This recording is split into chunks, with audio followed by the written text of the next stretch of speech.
Hello, I'm astrologer coach Sonja Francis, and today we're going to be talking about the upcoming new moon, which will be 9.5 degrees of Sagittarius and exact on December 1st at 1:21 a.m. New York time and 6:21 a.m. London time. Now, the new moon is in optimistic, adventurous, truth-seeking Sagittarius. And that asks us to go beyond our day-to-day knowledge or interacting and looking for a larger perspective in general. Now, before we dive in, I just want to mention briefly two things that may be of interest to you. Firstly, I'm excited to say that we have another Solidity Today show coming up called Hot Astrology with Sonja, which will air on December 6th at 8 a.m. East Coast time. And Brian and I will discuss the perfect gifts for each sign to give for the holidays and why. So tune in if that interests you. You can watch the show live on YouTube or later as a replay. And if you live in California, you can listen to the radio broadcast on KMET Radio 98.1 FM at 8 a.m. Pacific time. And you can also listen to Solidity Today on any of 6 radio stations across the biggest US media markets. Like I said, California, but then also Chicago, Atlanta, Boston, Seattle. And you can also watch it on 15 podcast streaming platforms or listen to it on those platforms as well. So lots of options. So feel free to go to solidity.com, solidity-today-radio-show, and get more information on all the different radio channels if that's of interest to you, if you love the radio. Back to the new moon. New moons are great times to catch our breath, to hit the pause button on our life, and to just get quiet, tune in, set some intentions for the new lunar cycle. Now, we will talk about the best and most potent time to set those intentions towards the end of this video, so stay tuned for that. And you can also use the timestamps in the description part below this video to select sections that are of most interest to you if you want to jump back and forth a little bit. Now, lots to consider with this new moon. There are 2 exalted planets at the time of the new moon, Neptune in Pisces and Mars in Leo, which means that their energies are louder and can be more intensely felt. Neptune, which is our spiritual connection to all of life. Mars, which is our masculine energies, so we can feel all of that much more stronger, which sounds like a contradictory energy, but how can we feel into that and make best use of that?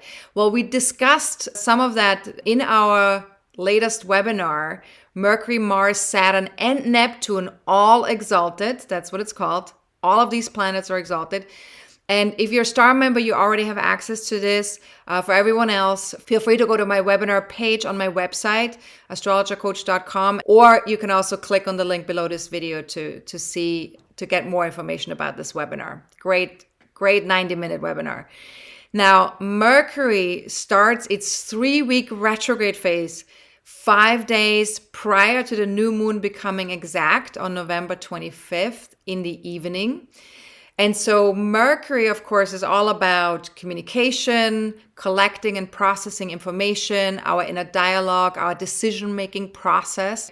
So during the retrograde phase, which will last until December 15th, we are invited to reevaluate and reorganize our thoughts and any information we have absorbed or received in the last 3 months. So one of the things you can ask yourself with the Mercury retrograde, did I make any significant decisions in the past 3 months? So since the last Mercury retrograde phase. And what are my perspectives on those decisions right now? And what needs to be reconsidered or what needs to shift in my thinking? So Mercury is in Sagittarius. Now, we did also talk about the Mercury shadow and retrograde phase in our most recent Solidity Today show from November 8th, which was the last one. So feel free to watch or rewatch this episode. Again, there will be a link below this video for all of that, so feel free to just check that out. And there are also multiple aspects to discuss in this new moon chart, including a grand fire trine and a T-square. And I will explain all of that in a moment. But first, let's look at a wide conjunction between the new moon and the retrograde Mercury in Sagittarius.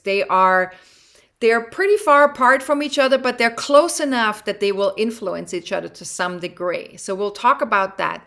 So this combo urges us to re-examine our beliefs and their impact that they have on our lives.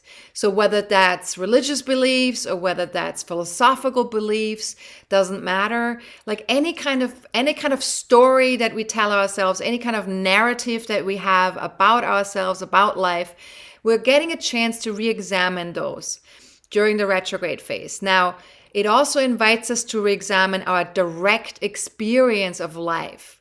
So what's true right now? And then we can get a sense for, what's the difference between our narratives and what's actually true right now in this now moment.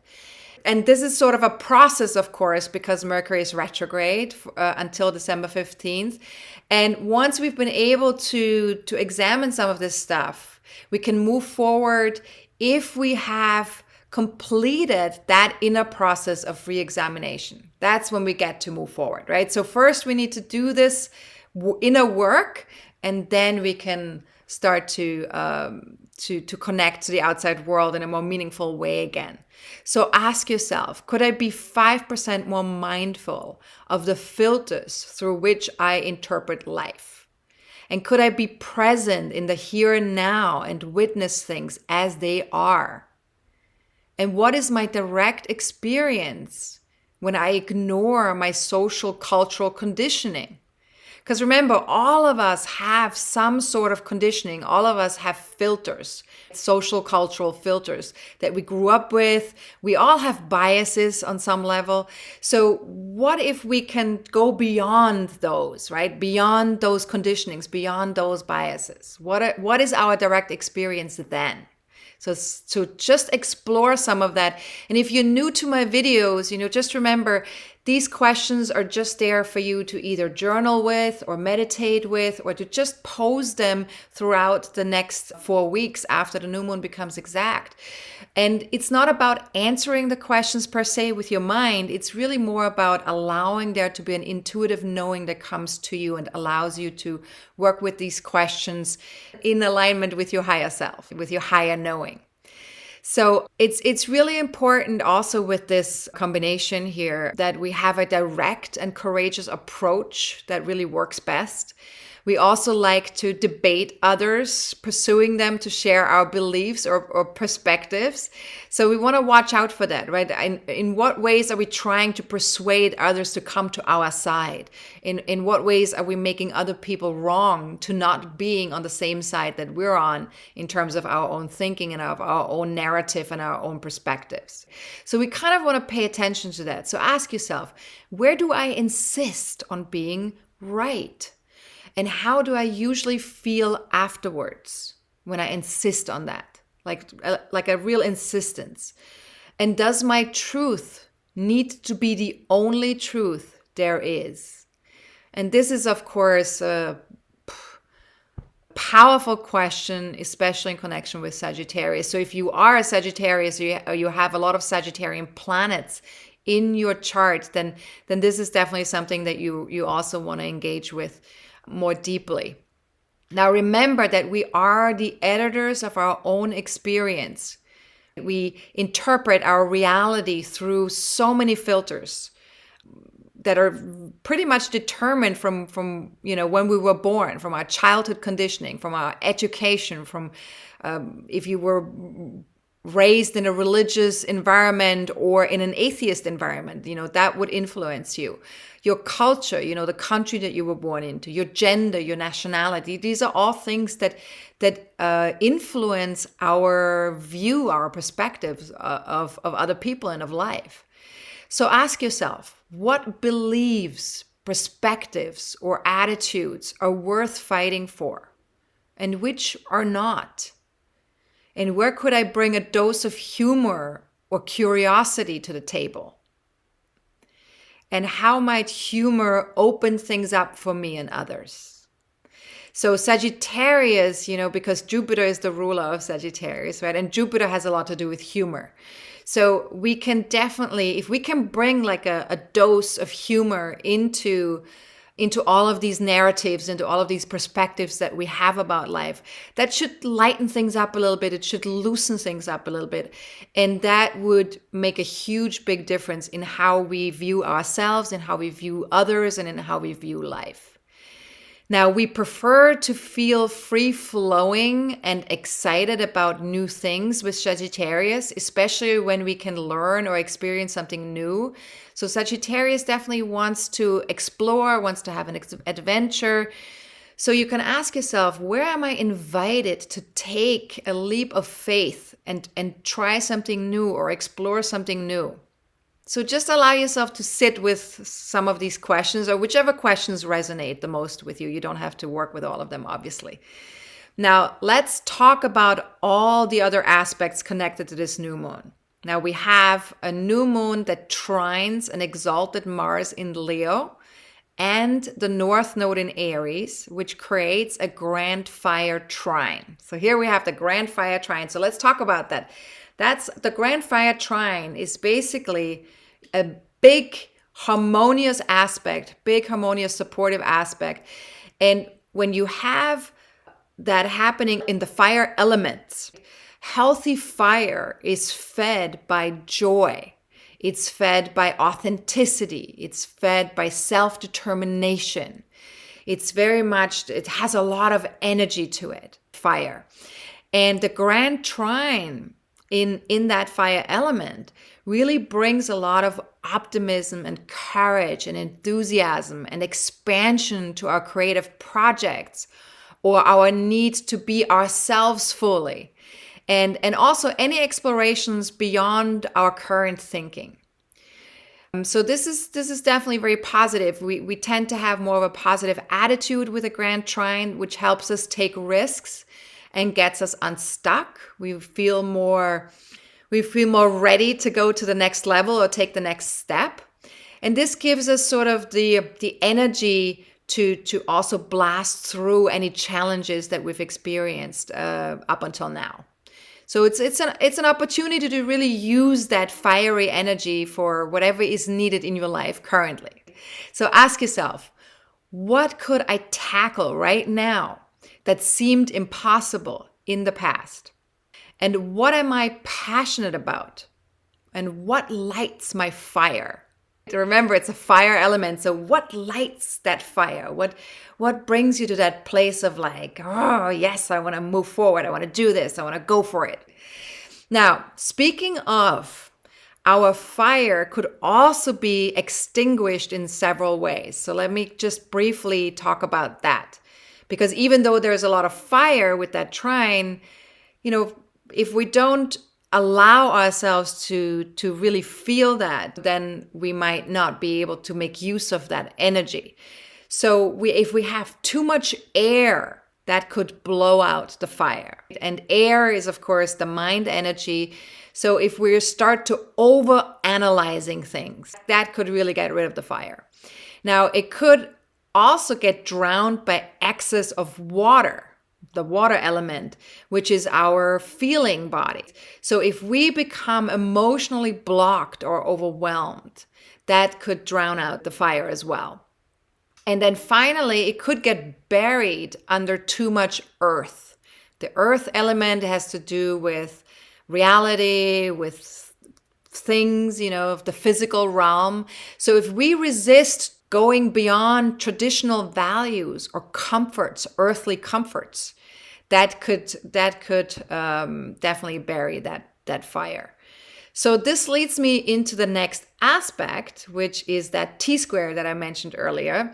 So even though we have this beautiful grand fire trine, the Sun and Moon in Sagittarius, who are part of that grand trine, also are a part of a square to Saturn in Pisces and an opposition to its own ruler, which is Jupiter, which is currently in Gemini. So that's opposite Sagittarius. And that's creating a T-square with Saturn as the focal point. So let's talk about that. So this dynamic invites us to slow down and reassess our commitments to managing our energy rather than our time. So we're very much conditioned, in the Western world in particular, we're very much conditioned to manage our time, to do things in a timely manner. And what we ignore when we do that is we ignore our physical body and our energy body.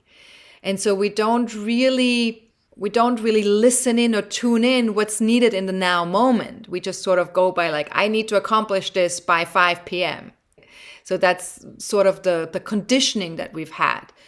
Now, it will also help us to become more aware of how we interact with others, how we share our opinions, and how we absorb information from various media outlets like television, social media, streaming services, online magazines, news websites, emails, newsletters. I mean, there's so much these days. There's so much saturation in terms of like information and exchange. So just check to see, are your current habits that you have in regards to all of that, are they healthy? And even better yet, ask yourself, how much do I want to interact with all of these outlets? And what's healthy for my mental, emotional, or physical well-being? Where do I need to set better boundaries for myself when it comes to interacting with these things? And where do I need to make healthier commitments? Now, we've already discussed a very similar dynamic in our most recent new moon and our most recent full moon videos. So feel free to look at those videos in connection with Saturn's involvement. If you're not yet a member, you might only have access to the new moon video, but that's fine. We also talked about that dynamic in the last new moon video. But if you are a member, you have access to both of those videos and articles. Now, Jupiter, which opposes a retrograde Mercury as well as the new moon, and also sextiles Chiron and Aries, that is the planet that is really important in this new moon chart as well, because it's the ruler of Sagittarius. So let's take a look at what all of this means. So first of all, Jupiter and Mercury are still in a mutual reception with each other, which means they're in each other's sign. And again, we talked about that also during the full moon video. But there's actually a video on YouTube that you can watch in regards to Jupiter and Mercury in mutual reception if you like. But since Jupiter is connected to Chiron, and Chiron also makes a connection to Mercury, Chiron sort of becomes the solution point for that Mercury-Jupiter opposition. So let's talk about that for a moment. What does that mean? Now, we are asked to balance our need for mentally stimulating interactions and learning, right? Jupiter in Gemini, with our desire to venture beyond our day-to-day mind, to explore things on a more philosophical level. And that's Mercury in Sagittarius. So ask yourself often, what's the larger picture? Whenever you're experiencing something, whenever you're interacting with someone, whenever something happens in life, what's the larger picture? What am I here to do? And what am I here to be? And why now? So to just get a little bit more of this sense of like zooming out and being able to see the philosophical reason for being. Now, if we can allow ourselves to be human and to accept that we all have limitations and see this as a natural part of our human journey here on Earth, we can start to really relate to others from this philosophical perspective. And that could really shift how you relate to other people. So ask yourself, how might this serve me? And how might it serve other people if I was able to shift my perspective in that way? Now, it's also helpful to widen our perspective and see potential in one another, right? To just see what's the potential in another human being, what's the potential in my own existence, and what's the potential in other people. So ask yourself, what potential do I see if I really looked? And if I went beyond learned knowledge, beyond my conditioning, beyond my social and cultural filters, and just tapped into that greater wisdom, how might this help me grow and expand mentally, physically, or spiritually? And if we do that inner work, we have a chance to more readily accept human complexities in ourselves and in other people. And that serves the planet. That serves the universe in a very big way. So ask yourself, how open can I be to being completely myself, including my own sensitivities and insecurities? And this is where Chiron comes in. Chiron is the solution point, because if we're able to embrace ourselves with our own sensitivities and our own insecurities, we're doing that healing work. We're doing that Chiron work. And so how open can I be to really connecting to those parts of myself and allowing them to be okay? And then could I also allow others to be just as human? Because it is just about being human. You know, how human can we allow ourselves to be? How kind and accepting can we be with ourselves about our humanness, and then also with others? Now, last but not least, there's two more aspects in this new moon chart. There's a Mars-Pluto opposition and a Venus-Uranus trine. And feel free to read more about those two aspects in my New Moon in Sagittarius article. And if you're not currently a member, you can get access to that article if you like. There is currently 1 month of the universal membership is currently available for free. So you can sign up for that. You can get access to that article and to all my membership videos and articles from the past as well. And you can cancel anytime via your membership portal. There's no obligation to stay a member. You can pause yourself and come back. You know, if you have a month where you know you're not going to be engaging with astrology, you can pause and come back. So it's very open. You know, there's no obligations whatsoever, whatever works best for everybody. All right. Now, to sum it all up for this new moon, if this new moon had a core message, it would be this: find creative ways to stay connected to life and focus on your inner commitment to practicing spiritual self-mastery in the here and now. So in other words, really focus on yourself and focus on your own connection to your higher self and to the universe and to a loving environment, to a loving universe. And ask yourself, would I rather achieve a sense of connection with my own intuitive knowing, or would I prefer to gain a higher understanding through religious or philosophical teachings? And, you know, it's not right or wrong either way. I just want to say that. But there is sort of like we need to sort of differentiate a little bit what serves in what moment.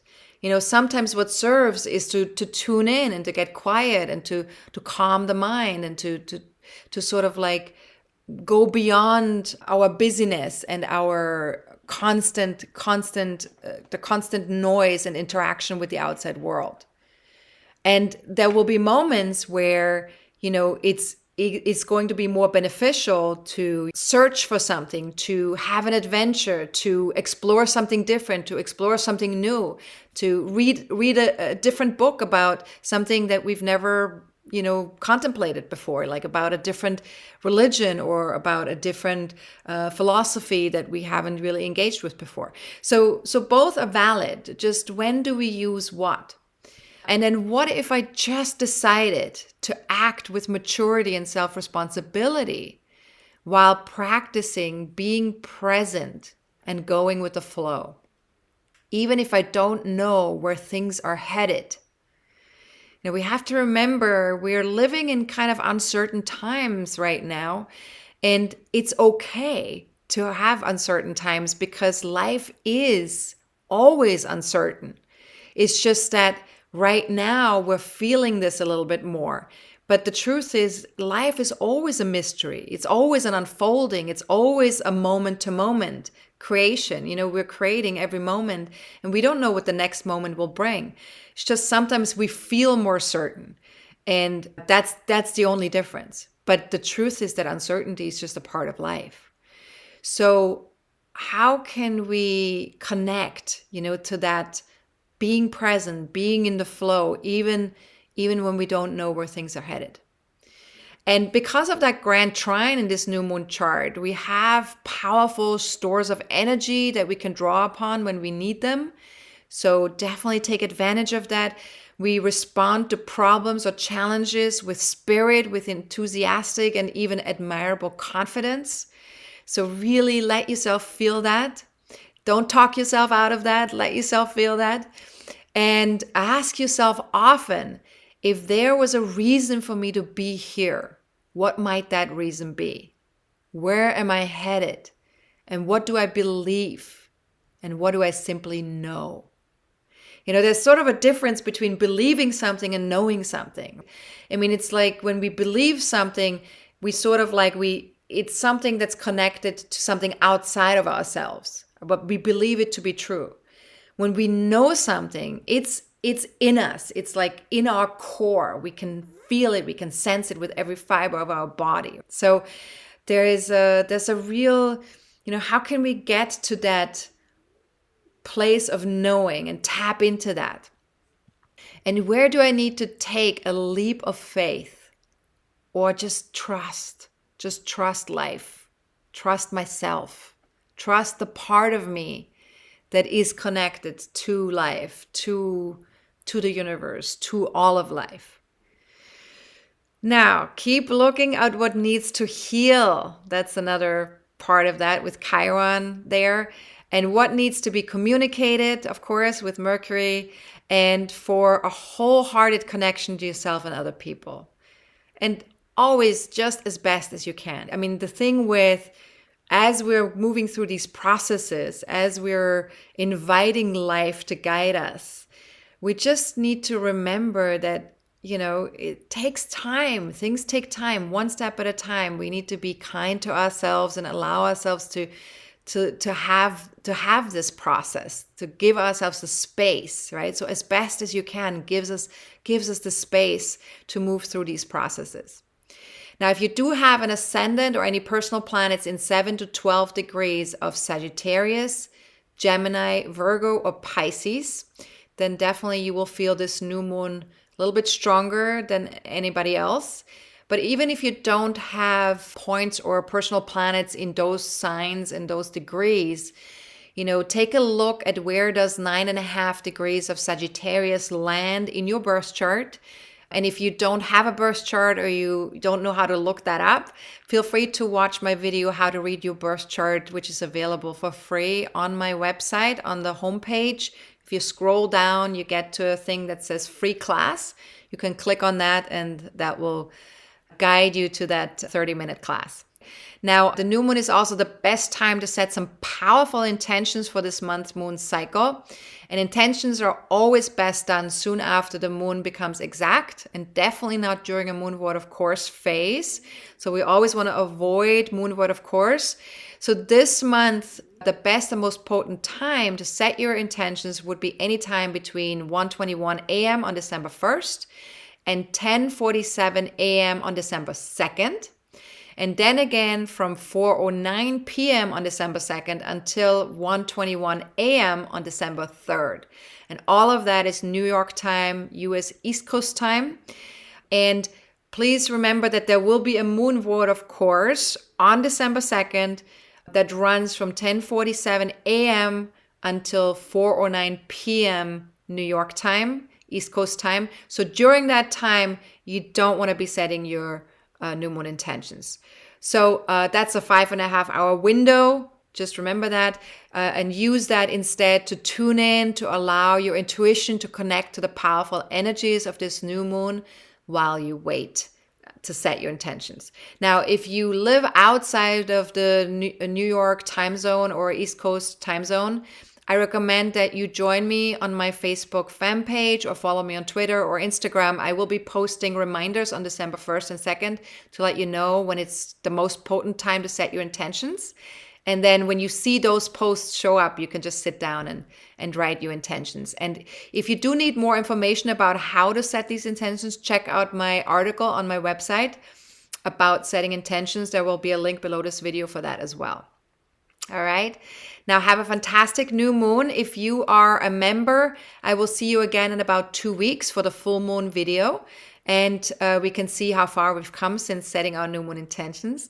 And if you're not yet a member of my online community, I will either connect with you on December 6th for my next Solidity Today podcast radio show, or on December 13th for my next forecasting forum, or I will see you in about 4 weeks for my next new moon video. So whatever you choose, there are many choices, whatever you choose. And maybe we will even do a one-on-one reading together if you take advantage of the sale that's currently going on. So we shall see. But in any case, no matter what, much love to all of you. And as best as you can, take good care of your physical, emotional, mental, and spiritual well-being. I'm astrologer coach Sonja Francis. Goodbye.